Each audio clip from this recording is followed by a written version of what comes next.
D, wait for it, delightful. Check out the name tag. You're in my world now, Grandma. What's up, nerds? So I went and seen Birds of Prey, the fantabulous emancipation of one Harley Quinn. That's such a long title. It's they should have changed it earlier than what they did.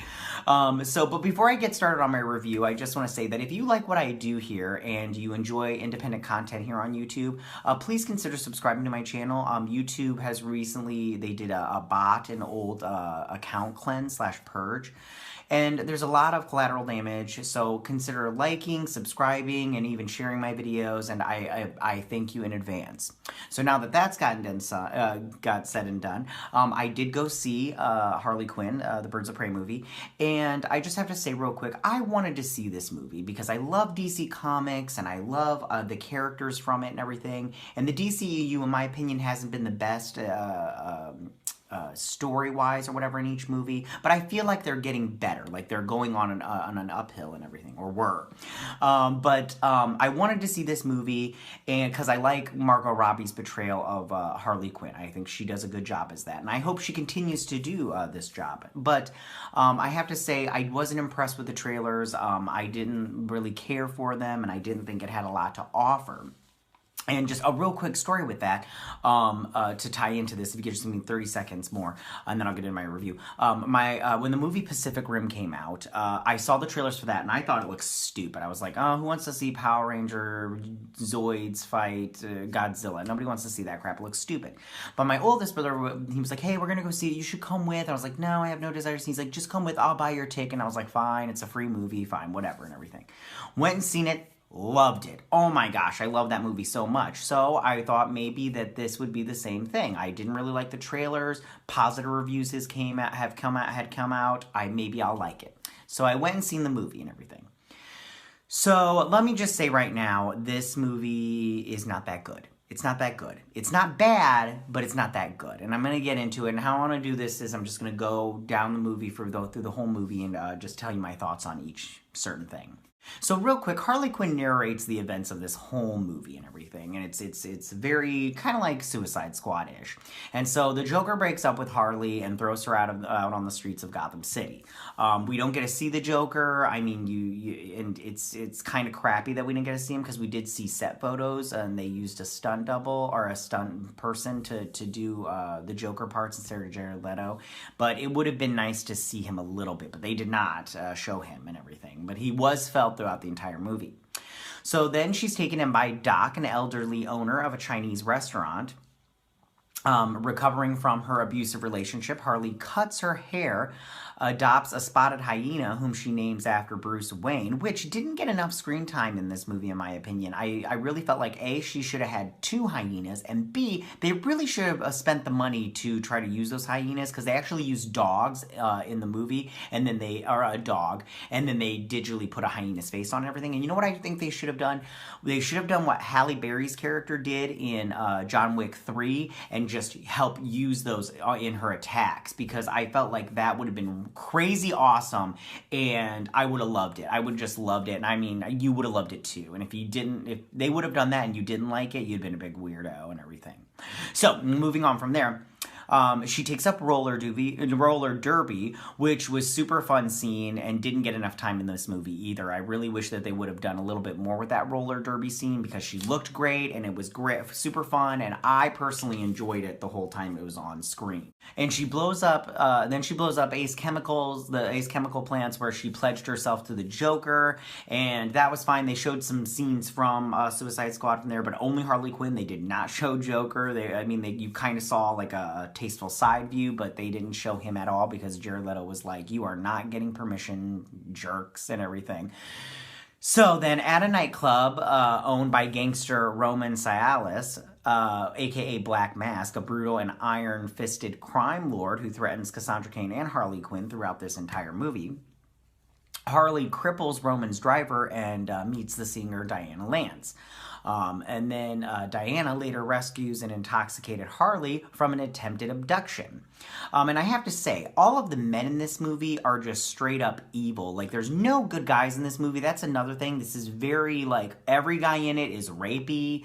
Every guy in it, backstabs her. Every guy in it is a douche. Nobody is nice in this movie. And it's such a bummer and so sad, in my opinion. Like, it doesn't reflect the real world at all, in my opinion. I mean, it reflects some guys, but not every guy. And that's one of the problems with this movie. So she's about to get abducted, and in this alley scene that we seen in the trailer where Diana gets into a fight and she's wearing those gold pants. Now, this is one of my favorite fight sequences in the movie, arguably my favorite one, besides the police raid, but we'll talk about that in a minute. But I thought that it was really great. I love how Diana was like, should I get involved? Should I not get involved? It was very cool, and then she did get involved, and she kicked butt, and I mean, I'll talk about a little bit more about Black Canary in a minute, but I loved this character.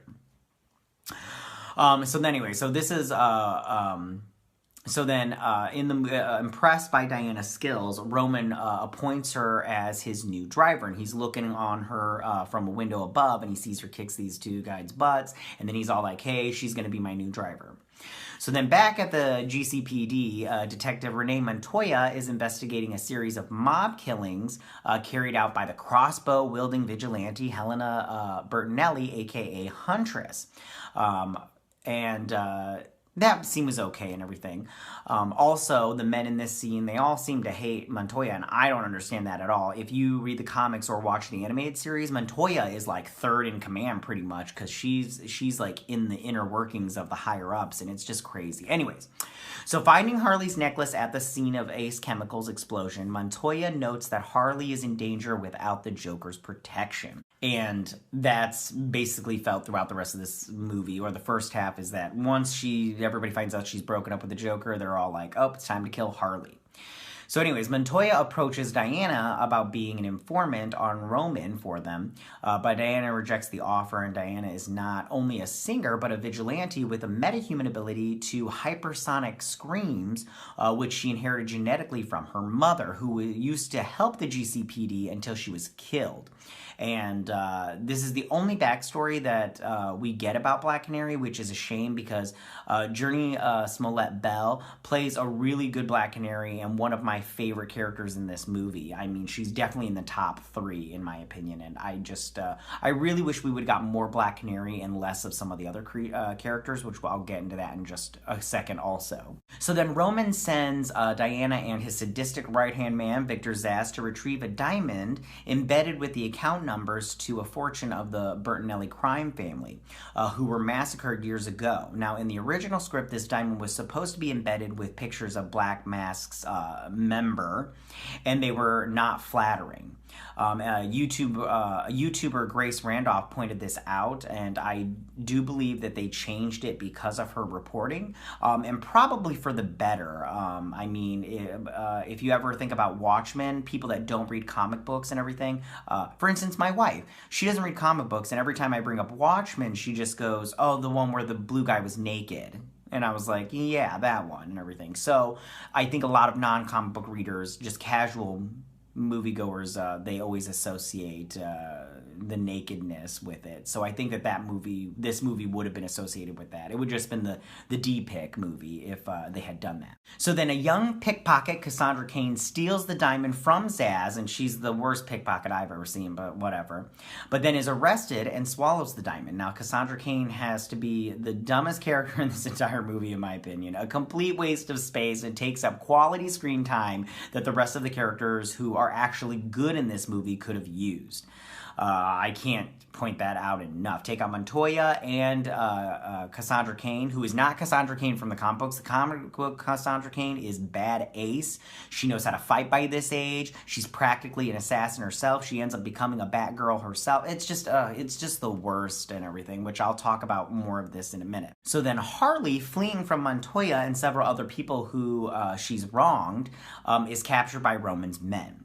Now, Zsasz informs Roman that Cassandra Cain has the diamond, and Diana warns Montoya about Cassandra Cain and everything, and tells her, like, hey, you need to get that kid out or whatnot because they're coming for her, and yada, yada, yada. So as Roman prepares to have Harley killed, she offers to recover the diamond for him, and Roman agrees, but also places a bounty on Cassandra Cain. So he's all like, yeah, go get me the diamond, you have 12 hours, but then as he does it, he places a $500,000 bounty on her. So everybody in the city that's a bad guy goes after her also. So then Harley, breaking into the GCPD with a variety of non-lethal grenade launcher rounds, Harley frees Cassandra Cain, and the pair escape into the evidence warehouse. Now, upon an ambush by goons seeking Cassandra's bounty, Harley unintentionally inhales impounded cocaine and kills them.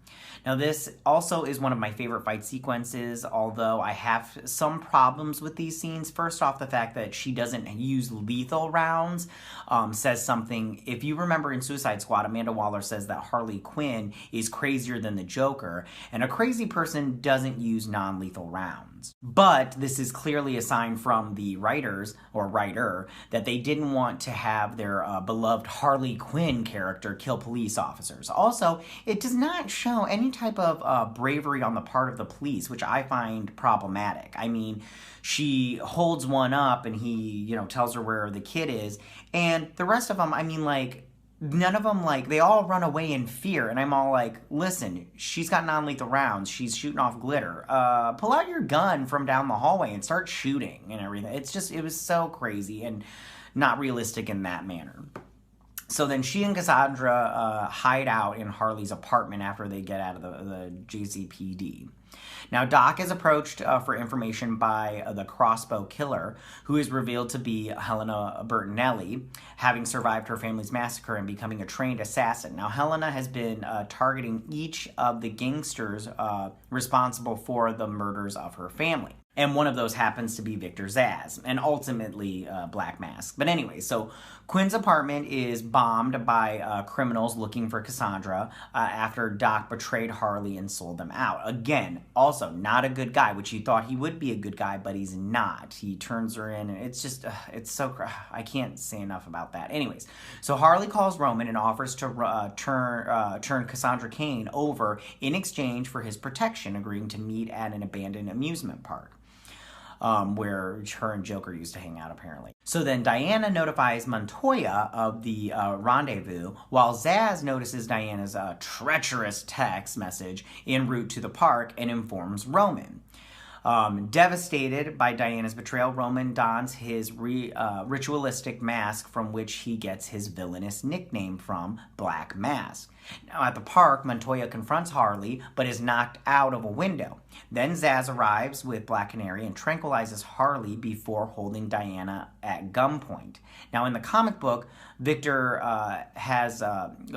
cuts himself every time he kills someone, but in this movie, he only cuts himself when he kills women, calling them little birds, and when he kills them, he sets them free. Which is kind of ridiculous, but whatever.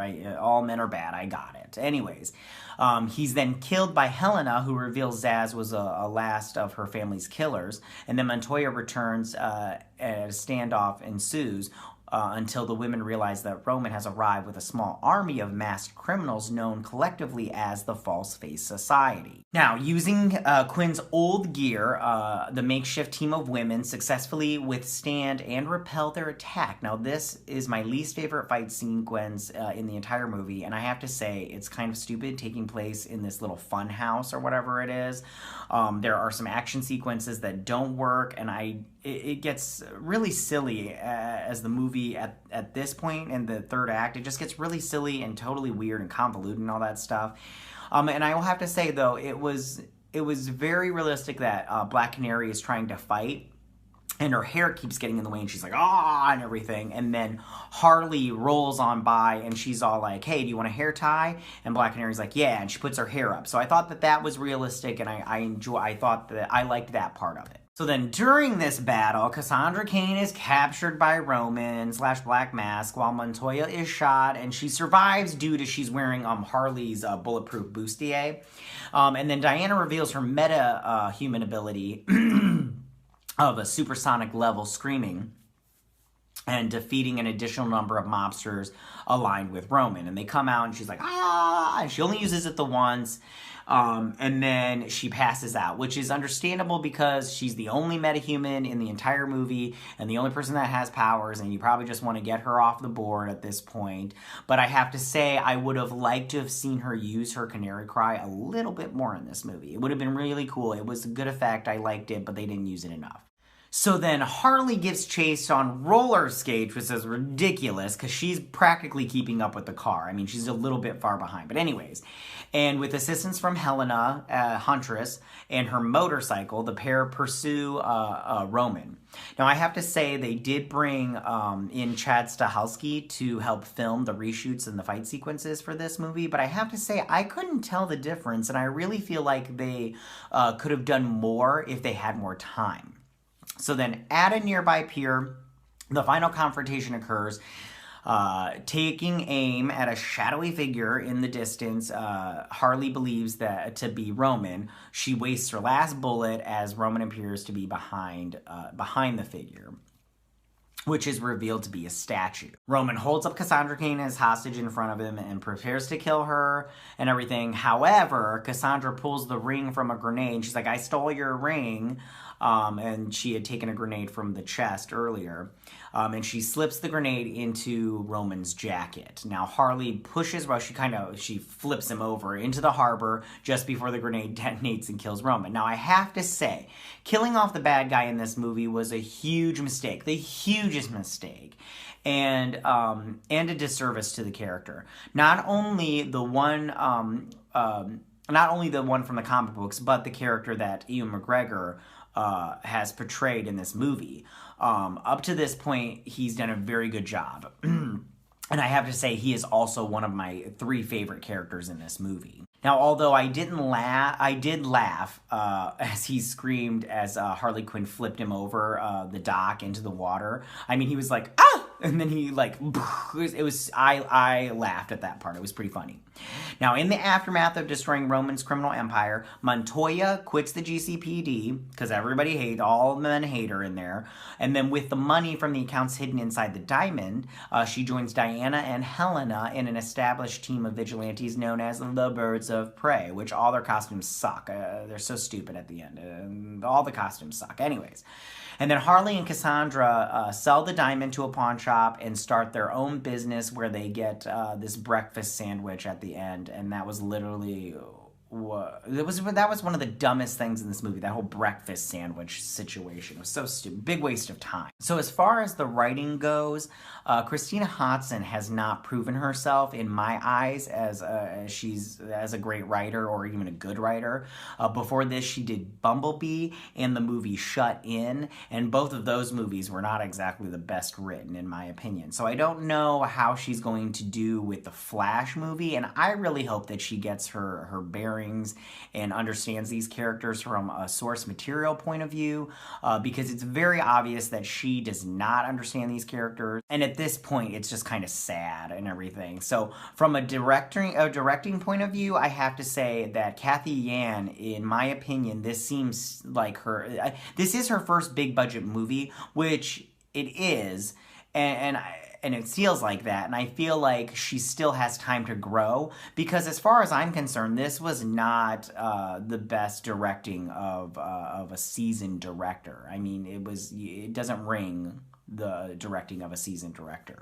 Also, I think going forward in the future, I think that Margot Robbie really needs to take a step back and try to develop a character that not only her and females want to see, but that everybody wants to see, because she does such a great job as Harley Quinn, and I love seeing her as Harley Quinn. I hope she plays Harley Quinn as long as Hugh Jackman played Wolverine, but I think with these missteps like this, I think that she really needs to try to understand the character that people like myself, have grown up with and love. So in conclusion, Birds of Prey is not that great of a movie. And it's very clear that the women that directed, wrote, produced, and acted in do not understand these characters or what they're about. But this movie wasn't a complete abortion. It had good things in it. It's just not enough of them. So I don't know how you feel about it. You can go ahead and leave all your comments in that section down below how you feel about it, because I've taken up plenty of your time. If you like this video, go and hit that like button. You know, I won't mind. If you're new to my channel, please hit that subscribe button. I would greatly appreciate it. And I will see you guys on the next movie review. You guys have a good day. Bye.